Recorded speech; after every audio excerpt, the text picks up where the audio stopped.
Mga bagay na di mo dapat ginagawa sa manual transmission na sasakyan. Maraming technical na bagay ang nangyayari sa ating manual transmission na sasakyan na malamang ay hindi na nabibigyan pansin dahil hindi natin naiintindihan kung paano nga ba gumagana ang manual transmission na sasakyan. Kaya sa video na ito ay ipapaliwanag ko ang 6 na bad habits when driving a manual car at kung bakit di mo ito dapat gawin sa iyong sasakyan. Una, resting your hands on the shift knob. Nakapahinga ang iyong kamay sa kambyo ng iyong sasakyan habang nagmamaneho. Huwag mong gamiting handrest ang iyong kambyo. Ang tamang dapat gawin kapag kailangan mo magpalit ng gear ay ilipat ang transmission gear gamit ang kambyo at kapag tapos na ay ibalik ang kamay sa manibela.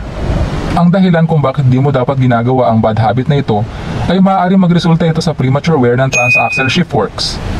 Ito yung selector fork sa loob ng ating transmission na kapag nakarest ang ating kamay sa kambyo at nakapag-apply tayo ng force ay maaaring tumatama na pala ito sa rotating component sa loob ng ating transmission. At isa pa,